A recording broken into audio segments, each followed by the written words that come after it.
Welcome back to that magical time of the year. Top 10 Listsmiths! I'm so excited to get this to you in the year that it ranks, and working on it was a total treat this year. 2023 was a whirlwind in every sense of the word, but amid thesis defenses, and camp counselings, and deadly viruses, and new countries, my one constant was gaming. I'm proud to say there's actually 4 whole games on this list that actually launched this year. Yeah. Who's laughing now, Cave Story 2004? After a side-scrolling platformer fresh with the aromas of fruit won the crown last year, how did things shake out in 2023? Did I keep on with the hops, skips, and jumps, or did I pivot to hardcore psychological visual novels about yaoi? It's time to see what tickled my funny bone in our good gale force year of 2023. Number 10. There is a Nightmare Before Christmas Metroidvania on GBA by the Starfy people, and that is exactly as charming as it sounds. This fruity user interface makes me so nostalgic for the 2000s that I googled, what actually is Invader Zim? It's a wacky, colorful side story with the people and places you remember from the Henry Selick classic, with loads of colors and visuals that you just wouldn't really get in a different game. Streaming the first impressions was a grand old time, but beating it was a little silly. This game gets really mean to you, and I'm working on a tier list of save points because some of them are spaced so badly, and they just stop giving you them in the late game worlds. Like, you just can't save. It's a really nice game, and it made me want to play even more charming pixel art games from that era, but it's far from a must-play if you weren't born and raised in Halloween Town like me. Disney supports the genocide going on in Gaza right now, so all I can say is, I recommend playing this in a format where you can use save states. They can't stop us all. Number 9. So let's do a little pivot from simple and charming to absolutely ridiculous. God, I said I'd revisit this game before the end of the year, but since I'm giving this text, we got the bad end on that promise. AV2 is a game. No, it definitely is. It's a follow-up to a really solid, straightforward, great one that carved out a nice identity for itself. As a response, this one runs away as far as it possibly can from that while still technically being the same thing. Let's get on with it. First, the outstanding. This has like 30 acres of its own property in the Metroidvania landscape for the Arctic ex-Sumerian world. Well, actually, the Jack Brothers Metroidvania lives on that same property out by the woodshed, but I forgot them on last year's list, so why not forget them again? AV2 is very fresh and extremely peaceful, amped up to a whole new world of vibes with that awesome soundtrack. I was spellbound in the beginning. Literally. Like bound. I actually missed my plane because I was playing this at like a blue 5 a.m. in an empty airport, and it was such a deep, pleasant, liminal vibe to sink into that I did not hear them call my name. Then, combat in this game is not guns, but a pickaxe, which is neat. It certainly feels rough and hardy, and then you add the boomerang, and it's a fun Zelda feeling. Unfortunately, AI got to this game. Rather than following set paths, advanced AI enemies use logic to fight you. Unfortunately, this is boring. Sometimes there's a neat stealth that arises, but these are no Emmys. You just slap it out for a bit once they catch you. Maybe it's artistic with a capital A, but it's not adding much for me. Worse yet, there are these like Etrian Odyssey FOE type sub-boss super enemies that serve as optional bosses, and man, I don't know what to do with them most of the time. They made for a few nice Guardian-esque experiences when I did decide to fuck around and find out, but I skipped plenty, and I wish this game had boss fights. I also wish this game had spacey, juicy, fruity weirdness, but being stone cold sober in its Arctic world, all of AV1's juice got put into the drone segments. These sections honestly rule, trading the Breath of the Wild realness for pure arcade action. The change of pace is always awesome, and there's a real payoff in the ambitious world-switching rift action of the late game. At the same time, this means there's plenty of wandering aimlessly between not one, but two worlds if you miss your next objective, which happened to me more than normal. I don't know, man. After a stellar opening, this seriously became mostly me wandering around and then slugging out these uninteresting pickaxe fights, then desperately checking the slightly too zoomed out map for any clue, and just, this wasn't a problem in Axiom Verge 1. I never got bored. For Axiom Verge 3, I desperately want things to just balance out and go home. I'll see you all in 2035 video essays on how ahead of its time this game was. Number 8. Imp of the Sun! Imp of the Sun, baby!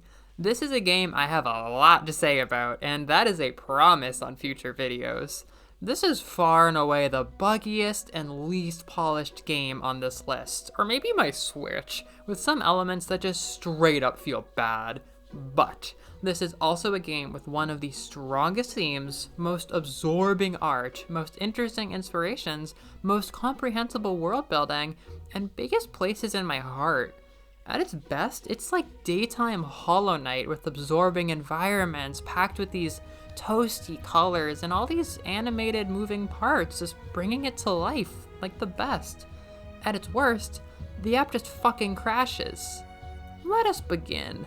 This is a game based on the artistic, geographical, and spiritual cultures of the Peruvian empires, mainly the Inca. It stole my heart right away with the soundtrack, cause I actually just like the music folks play out on pan flutes out in the Andes. It's an Incavania that uses gods and celestial bodies to drive its story. The world opens up to you from a little hub town filled with 3 of the best buddies you could possibly want. One is a delightfully animated punk who serves both as a navvy on your shoulder and someone to check in with each time the road brings you home. She and her grandma will take the artifacts you find in exchange for materials and lore cutscenes to fuel the gameplay loop while world building and hyping up the bosses. They, along with your living Dark Souls lantern buddy, provide a hominess and this kind of daytime dirt mouth feeling that travels with you a little bit. The hub town seriously slaps so much, from its track that I just leave the Switch on to listen to the beach ball that you can try your new moves out on and fight near the llama with. Oh yeah, the moves.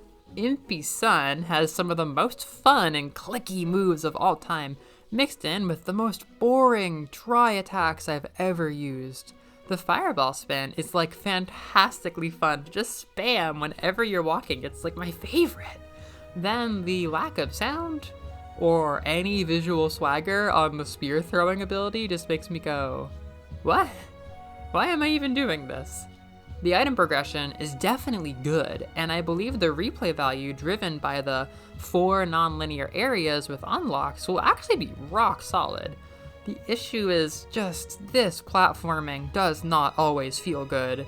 These puzzles can be totally brainless, especially if you're skipping parts due to your custom item progression. The combat is generally pretty awesome with its combo system and like genuinely fun options, but that shit runs like a PowerPoint presentation on my light. Like, am I missing something? Is this a stylized slowdown effect on every single move? I can seriously get so into this game, but it's a bit of a mechanical bull to stay in it. From being fire, to using flame mana, to lighting your own path, to being supported by the warmth of your friends, to restoring the power of the sun, this is far and away one of the most thematically cohesive games I have, and it works! It makes me feel so warm most of the time, like 65% of the time, I don't know, 63 as of writing this. I don't know what far more polished games it'll trounce to earn its spot in the list, but God, it's gonna look so funny whatever I put underneath it. Sorry, game. Number 7. Gato Bobato may get slightly Axiom Verge this year, as a replay could have very well shot it further, but I had to replay or finish so many of these games, and I didn't even get to play Umbrella this fall, so you already know how much I love and respect it from the review. So let's just recap. Gabo Bago is both a charming spin through the classic Metroidvania format and an ideal start for genre newbies. The monochrome aesthetic has a good feel, and Doinksoft's stoner humor makes me feel right at home. It may not be as fleshed out as the delightfully dark Gunbarella, but together they paint a good picture. The straightforward action gets shockingly fun, making it both a Game Boy aesthetic game to zone out with, and a pretty hype time. So right now, how does it sit for me personally? Well, I like it a bunch. It's really good. It's nice and short, and it feels great to play. Truly the Kirby of Metroid. I'm not exactly sure if it's going to grow on me or call me back as often as something like Cave Story, because it does lack that strong emotional element.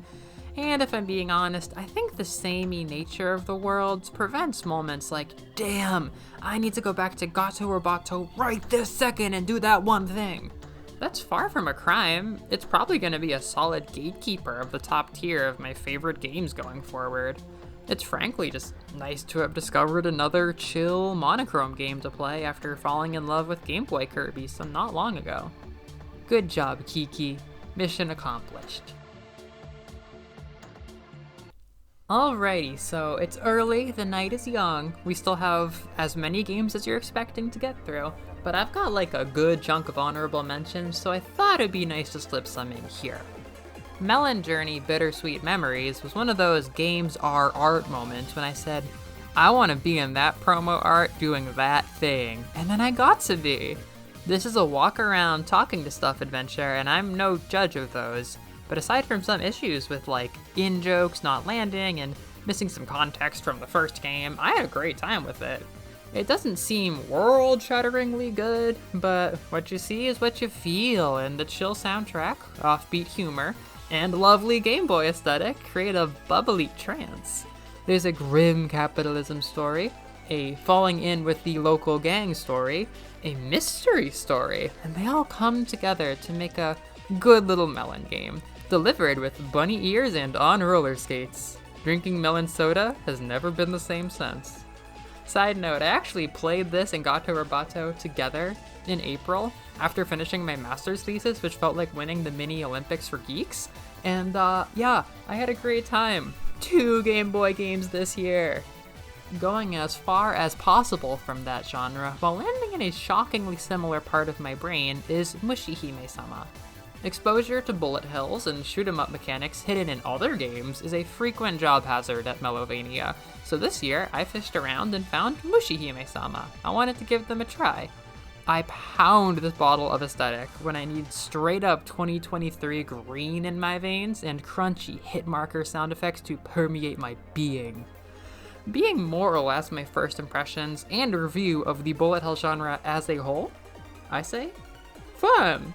These are fun, I'm a fan, and like not just because this game weirdly accurately foreshadowed my obsession with Nausicaä of the Valley of the Wind that began a few months later, just like something about the whole nature aesthetic and weird Frutiger Arrow early 2000s arcade aesthetic gives it like this distinct flavor. It's just I like it. Whenever I want to shoot them up, I call the Mushihime. Number 6. That's it. Time. Beep, beep, beep, beep, beep. No more shrines. No more deliberating. This is a strange game.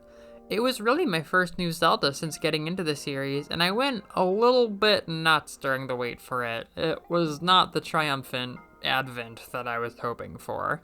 The sky aesthetic seemed so cool in the trailers, and it spoke to me so deeply, but the Breath of the Wild format was losing more and more of its appeal on me each day, and then at long last, after probably 7 times that I went to bed thinking, oh, I just get the new Zelda during tomorrow morning's direct. Tinker Toys? Building blocks? It's the sticky hand Lego video game? I was not thrilled. What on earth was about to happen, I asked, as I often just had to do in 2023. Maximalism is really interesting because it's got all these parts, but it still needs to say something specific when it all hits you in the face at once. Todek's first impression is, oh my god, this game has everything, which was great for reviews, but also kind of an overwhelming addictive headache for a lot of people. But now I do think I have a pulse on it, at least for myself. I feel something so deep and so real when I'm walking through one of those Zen core Zonai temples and looking at beautiful green spirit auroras. It's a magical and transcendent mood that grows right out of the core of the Wild Kingdom games.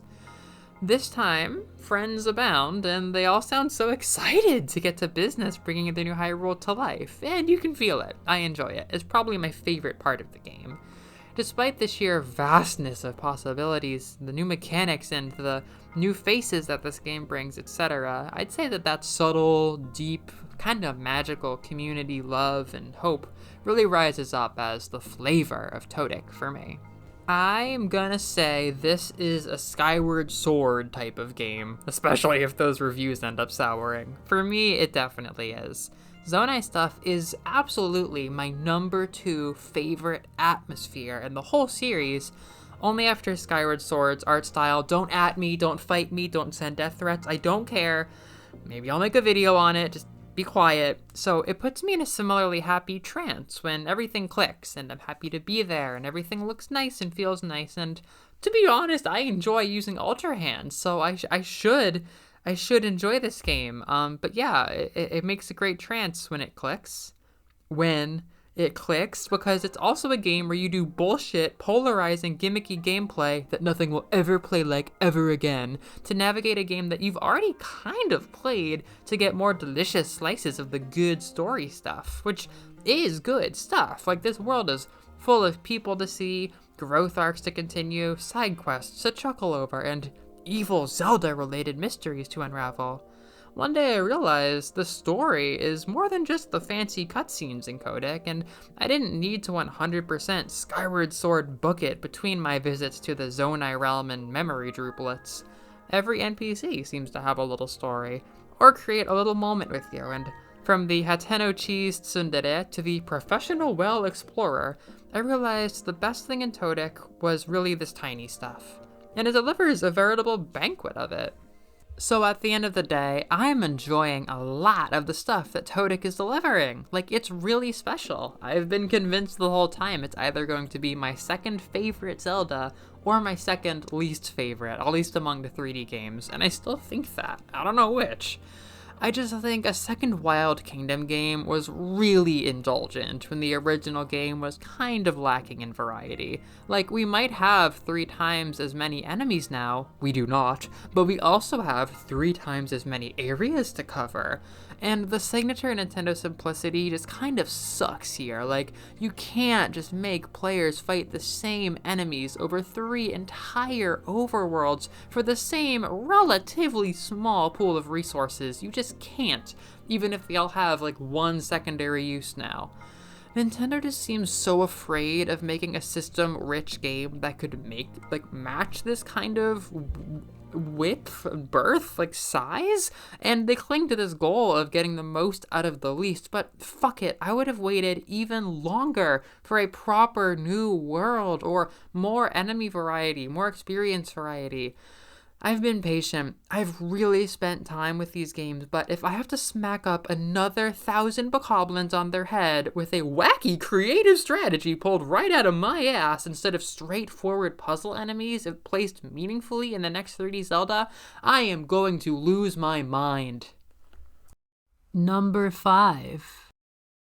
Mario Odyssey 2 is my number 2 favorite Pikmin game.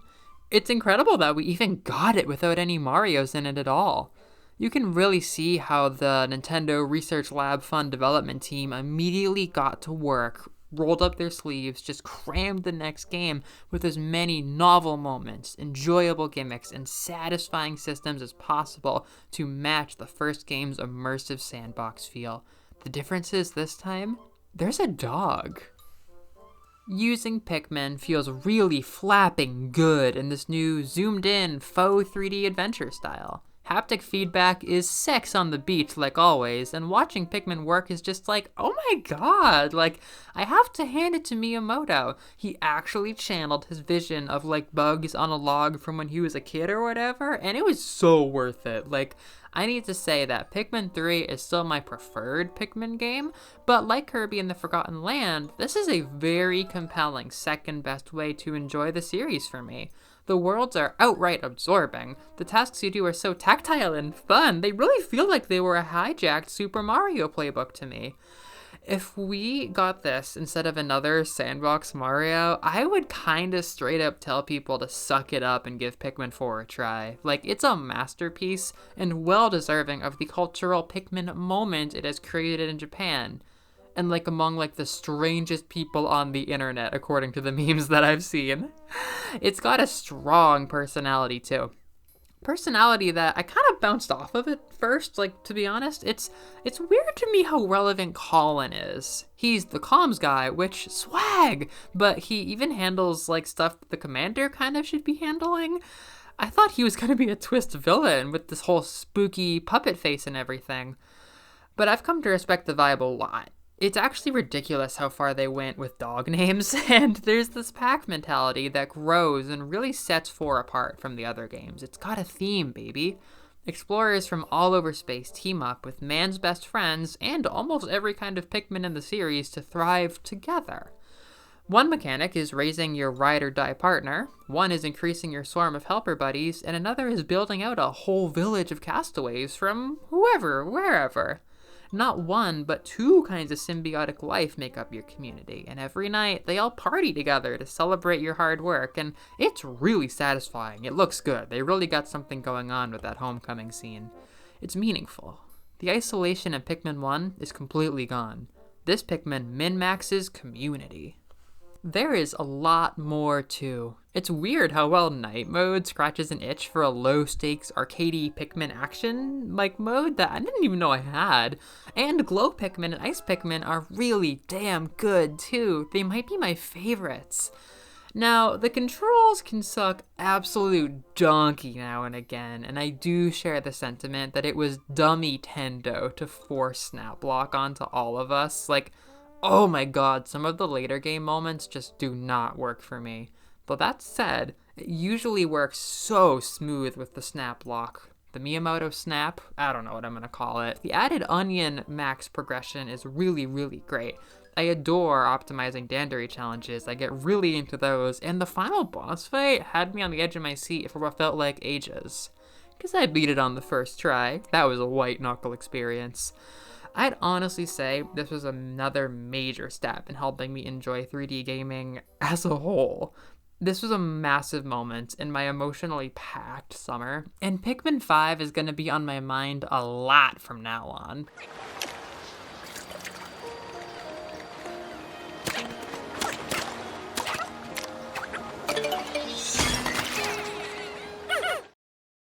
Number 4. This story will soon become a legend. Before Metroidvanias, gaming, and item progression, my favorite thing in the whole world was a multimedia anime idol series called Love Live! School idol project, baby! It was about smiles and girlishness and hoping for your wishy-wishy dreams. Back then, Love Live was firmly placed in the realm of mobile gaming and showed no signs of leaving. Imagine my surprise when I was tagged by Robbie in a tweet about a Love Live Metroidvania. I was at summer camp when it happened, so I couldn't make a video. All I could do to process the emotions was just doodle Yohane hanging out with Alucard and Samus and Little Ghost. Like, am I even living in a real year anymore? But it's real. We streamed it, and I'm going to be honest with you guys, it is remarkably good. First things first, this is without a doubt my favorite RPG system in a Metroidvania. All of its equipment comes from a crafting system, which drip feeds you some new and fun things at a steady pace pretty much constantly, and it's a little bit random too. This is great for so many reasons. Every encounter, every new world will feed into your inventory and give these satisfying pings to say that you can make something new. Then, all of the attacks drain the same DP meter, so there's never a free lunch, and you end up very invested in your spending. Weapons differentiate in a fun way as you climb up their trees, and the enemies are well designed to make you actually want to cycle all 6 or 5 or whatever, and even go back to older ones on the evolutionary tree for their specific properties.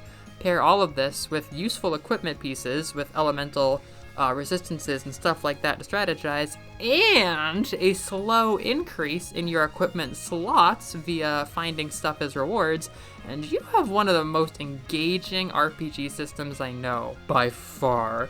Aria and Symphony have their own strengths, but this is the most constantly fun one that I've tried. Aside from weapons, summons. What do you summon? Wacky, magical, upgradable item progression spell moves. Who uses those? Your friends. Love Live is about friendship and cooperation, so you better believe the real hook of this game is maxing out the buddy system. There are 8 other members of Yohane's group to collect, like a super fleshed out Zelda tool gallery. However, you also get secondary abilities featuring everything from more powerful offense spells to slowing down time for puzzles. These are a hell of a good time to use in conjunction with your crafted weapons, but it doesn't even stop there. There is a lot of flexibility in what order you get these keys to progression. You'll be hearing about it endlessly from now on, but trust me when I say that Deep Blue has one of the very best balances of linear and non-linear segments in the genre. Oh, one of the very best ones I know. I literally can't wait to get back into my first replay and start charting out the web of the progression. They just nailed the balance between exciting and open and meaningfully straightforward. Take notes, Zelda.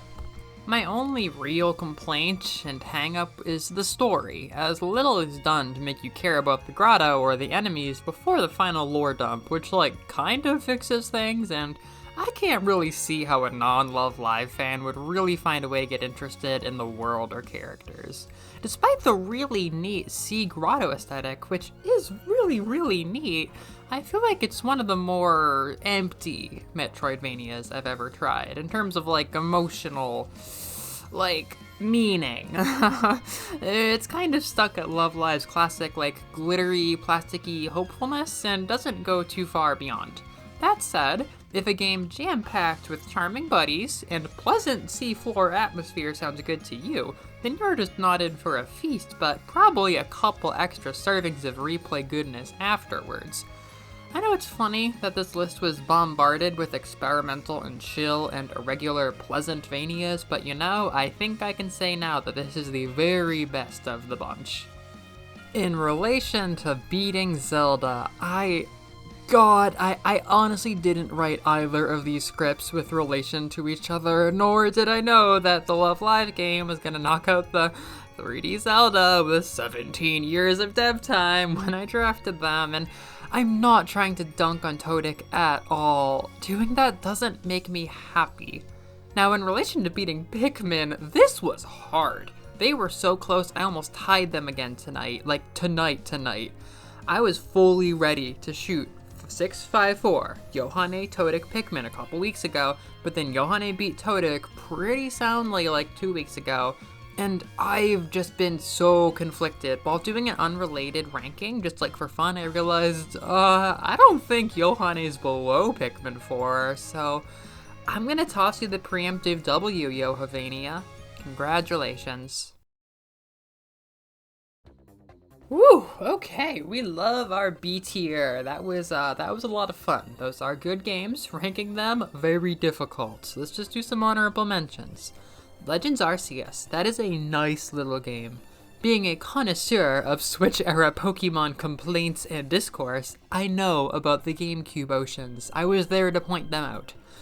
I know about the slideshow frame rates. I saw the reveal trailer with my friends. As I said, with Impy Sun and implied with many others, Mixed Bags taught me a lot about gaming in 2023. This game lets me get immersed and dig into a great Pokemon adventure through its excellent color use, charming designs, and downright awesome gameplay. It's just got this atmosphere and it's fun. Pretty revolutionary thought, right? No one ever says that about this game. Starting this created the perfect pocket of warmth in the dead of winter when it was just me against the master's thesis, and I am hopping back on as soon as the days grow short again. Surely my favorite Pokemon game on Switch in the making. No, screw that. I know that it's my favorite Pokemon game on Switch. It might be one of my favorite Pokemon games. It might be my favorite Pokemon game. Pokemon games are tricky. Really, I'm just so glad to have Gen 8 despite its sleaze. I'm kinda soft about it. Now, Kirby, that's the name you should know. Yeah, this year has some funny concessions in the top tier. I stand by the list that I made. I don't think it was overly manicured, but the two games that probably hit my life hardest just barely warrant mentioning here. I don't want it to feel overly curated, but like one game I didn't even get to play that much of, and I swore off promoting its series for moral reasons with the company, and the other is a remaster of my favorite game of all time. That can't be fair, right? Like, you don't want that to win. That said, even if like I cut off Magolor Epilogue just for its like own little thing, like Splatoon 3 felt like a festival ticket last year, so I'm like, that doesn't count. And next year, Side Order's just DLC, so I'm like, that probably won't count. But it does stink that some of my biggest experiences every year never really seem to count for their number 1 or 2 placement, huh? But that is kind of an exaggeration, because the Tricky Egg game probably would have faced stiff competition in the top 3 here. Something about the space level add-ons and this and Star Allies just haven't hit my brain right, even though they seem to offer a lot to me. Like, it's fun, but like when you roll it up with Merry Magaland and the remarkable redo of Return, it's more of a serotonin burrito. Mecha and Sand were a big surprise. Onion Ocean, Raisin Ruins, and Halcandra speak to me even more deeply in their new style, but I do gotta say, I prefer the original game. There was a lot of charming detail in like the land below where you walk, and a flavor that I really liked from Wii era graphics that were just lost. It's hard to screw up Return to Dreamland, and I'm no N64 masker here, but like I must say that like aside from the insane fortune that this weirdly specific fantasy of mine turned like an actual it became an actual game, like it's just my second favorite way to play. Maybe it's because there's no online, and maybe it's I mean, god, like I can play RTDL on Switch, so like I am happy, but like okay, listen, I kind of feel like I was unfaithful right at a major moment in my relationship with RTDL this year, and I feel so guilty about it. Just hear me out on the final honorable mention. Kirby Triple Deluxe was always the runt of the litter in my big 3 Kirby games. Robobot, Return, Triple Deluxe. I wasn't even sure if it cracked my top 6 games of all time going into this year. Then I replayed it in the winter, and honestly, it was one of the hugest experiences of the whole year. Gorgeous worlds, fantastic UI, those perfectly round enemy models, the fantastic unique abilities in Bell and Beetle, the best collectibles in the series, the banging music, the levels that just get better and better, that sky theme just hit right, and do you hear what I mean? It's possible that Triple Deluxe is competing for my favorite game of all time. Right as RTDL got the miracle remake of my dreams. It's... It might be awkward between the big 3 for a while. But anyhow, haha, let's see what magic the future holds for my most beloved Kirby games. I kind of feel sick. And speaking of feeling sick, time for a new tradition. A moment of silence to beautiful dreams that could have been and were not. I did not get past the magical opening of Metroid Prime this year. For the 2nd year in a row. I did not get deeper into Fusion either. I did not find much success in the Blonky Chonky SNES Donkey Kong Country this year, and for some reason, I also put down DKC Returns pretty fast. I don't really know why. I wanted to feast really hard, but like, I think DK is gonna need to call in some little friends for help in 2024.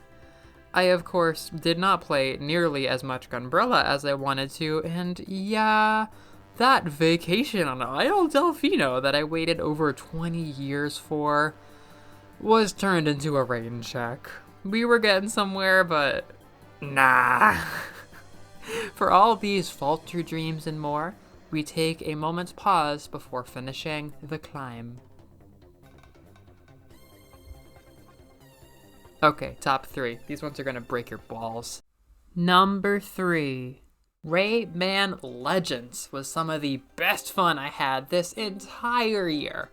Mixing up this gorgeous art style, Mario Galaxy style level choice freedom, and this really engaging platforming made for something that was easy to sink just hours into at a time, and I even went completionist mode pretty often. Not too common for me in platformers, and also just hooked me with its daily login bonuses, the scratch ticket gated content, the forced co-op gimmick, the way it wanted you to like log in every day for a long time, like there were the bugs and like, hold up, who wrote this part of the, oh yeah, that's right. This is a game I have complicated emotions about. Good first, bad first, bad first, bad first. Ubisoft is a disgusting company that I feel worse when I engage with. On Steam, you gotta run this either 100% full screen or 100% windowed, because if you open the options menu, the game crashes. 100% of the time. Google it. There are multiple threads of people sharing their advice on how to put your computer into God mode to toggle it on or off. I messaged Ubisoft just to be that person, and they blamed me for my installation and just fucked off. Like, this is a common error, and like, errors aside, God, that Ubisoft PC launcher sucks donkey. 3 updates today for a sub-Steam knockoff service that nobody wants, and you need a separate file to load the game without. Check the Steam community page for that file, by the way. The sleaze mostly doesn't affect the game itself, but I was like, hey, this Day of the Dead world, are we thinking friendly or unfriendly to Mexican people? And then the luchador boss started mumbling luchador and arriba rhythmically like a goddamn Pokemon instead of any kind of stand-in for Spanish. I'm just not used to that kind of meanness in the games that I play. Unkind, unfortunate, uncommonly ugly. Ubisoft Montpellier. I was saying some nice things about them back in the summer. So, the game itself, no meta stuff. Oh, this game is remarkable! The lush worlds full of interesting puzzles are paced perfectly and never get old. Well, there are janky areas, but they're still inventive. Everything from the rhythmic game feel to the free progression is rock solid. I got into a sweet mood most nights, and the deeper you go, the better it feels. Rich music, those layered backgrounds, top-of-the-line level design, it's really good. You even get to play as, girls. No, yeah, like, this game is firmly in the highest rung of this year's list for the sheer juice it was able to deliver. I mean, I love how Rayman controls. It's very comfortable. I even like Rayman himself. He seems friendly. Ultimately, though, even Ubisoft madness aside, this one-time first placer did lose out simply because of how much I like it, but I'm not sure how much I love it. The zany, wacky, cartoon fun times are a good silly most of the time, but like other times I feel like I ended up at the wrong party. Like, I don't know if I'll ever try Origins or even play the studio's excellent new Prince of Persia game, but I know I'll keep this one around. I wanted platforming goodness in 2023, and by Donkey Kong the First, I got it.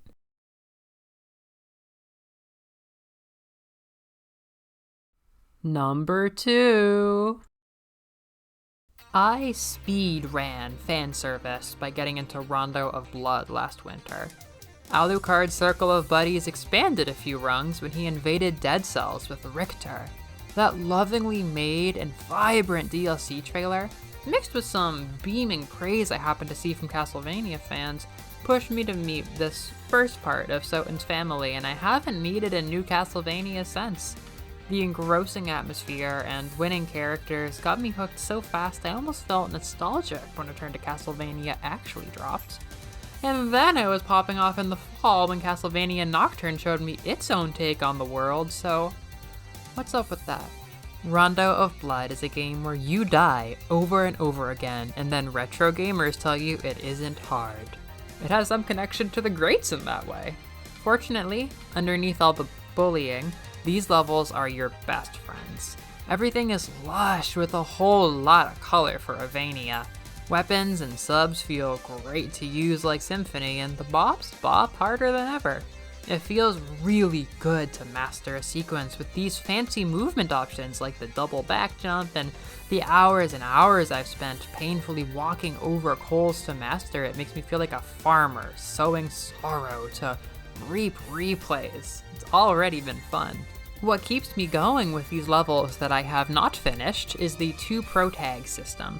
You get a Belmont break through Maria. Having a double jump, great range, and a funny little floor slide thing is exactly the type of change that I need when I get tired of being lashed as Richter. But the Belmont and his straightforward moves always return once Maria has chaperoned the experience far enough for me to trust him again. This makes Rondo my favorite masochism grind by far. And my favorite Castlevania. I mean, Soten is sinking deeper and deeper into my heart thanks to this, and I'm often thinking about an Aria replay whenever it gets cold. But something about Richter and Maria's game clicked immediately with me. It might even be my favorite capital D dark game, with a discussion left to be had with Hollow Knight, cause like, I'm all about rising up to run hell, but I'm also all about vivid colors and friendship, you know me. It's an amazing thing that such a short and simple game fought its way this high up the list, but it means a lot to me. Maybe if I keep this feeling in my chest, I'll earn the Mellow X Castlevania interpretation of my channel name, which was never intentional.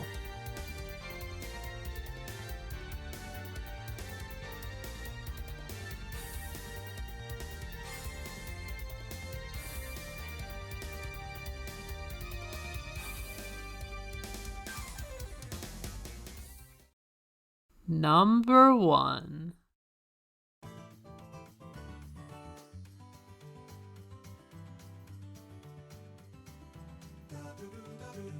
I am fortunate that this list has been a soaring rondo formed by legendary leaps and deep kingdoms ablaze with adventure, moving forward from 2022's tear-jerking blue to a divine tale, not to be forgotten till the end of my bloodline. So I will keep its finale simple and sweet. The Mario Brothers used to be the go-kart guys. Then they were the fistfight brothers. Now they're making Scumbo's game. Mario Wonder is a gift from heaven. It loves you so much and it just wants you to play with it. Daisy is there. This year, I got a shocking amount of tactile joy out of Mario 3D World after getting pumped about platforming as princesses watching the Mario movie, and then got my knuckles broken by the great Super Mario World. I love that game. I'm really bad at it, but it's so clicky and nice. Enter the clicky nice new platforming princess game with a side of the psychedelic and slap it on my Switch Lite, and you have a stimulating experience that is burrowed into my very neurons. Mario Wonder is the ultimate 2023 Nintendo pickle game. Pikmin 4, Tears of the Kingdom, Mario Wonder. They all fermented for like at least 6 years, if not fairly longer. There were ideas here, surely kicking around since like 2012 in all 3 cases. They sat, they cooked, and their intensely original flavor was a lovely parting gift from the Switch era. Personally, I think novelty is a spice that Nintendo needs to lean off of a little bit, but with Mario Wonder, I think the core gameplay and art style and music is so deep that like it keeps it rock solid, and I'm not worried about the game souring once the novelty wears off. It's a game where you can run, jump, do the Mario Galaxy spin off of a bubble that you made, and then drop a Wonder Flower to enter a Goomba stealth section or something. Maybe the whole place catches on fire and you get sent to space as a bubble. It doesn't just host a good party. It has a game or a conversation topic picked out for like literally every type of guest. If you enjoy the experience and you stick around, a favorite is inevitably gonna hit you, and I guarantee you'll leave the game with a forever memory. For me, there are many, many forever memories, and after a long 20 odd years with Super Mario, I'm happy to say I finally found my Mario game. I love Thousand Year Door, so I'm thrilled for like the nostalgia bomb next year, and I've had good times with Galaxy and stuff, but nothing else goes as deeply up my alley as Super Mario Wonder, and now my favorite console is blessed with a crown jewel to enjoy forever. And I knew this from the first pulse.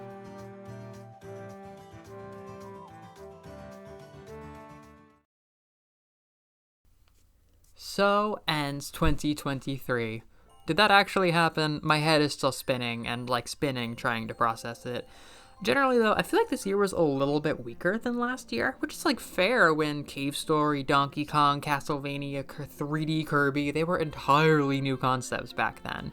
But then some absolutely insane stuff happened this year too, so the battle for my top 10 or 20 games of all time has reached a fever pitch. Moving on to 2024, it seems like I'll actually have time to try even more games. After joking about it for years, I'm unironically testing water, seriously, with 2 separate classic 2D action series that I've barely ever touched. In one case, I've never touched. Signs also suggests I could enter a new era with one of my absolute A tiers that I just drifted away from in 2022 and didn't get back in touch with in 2023. Maybe even we'll remake our relationship from zero? That's all for 2023. That's all for me. I hope y'all had a wonderful time. I hope you enjoy hearing me talk about my feelings for an hour. It's kind of why you're here, right? Probably. Otherwise, I'm glad you stuck around for whatever reason. And, wow. Let's head off to that beautiful, blazing blue future. It's blue again next year. I thought 2022 was blue. This is green. Next year's blue too, so happy blue year, everybody. Happy blue year. I'll see you then.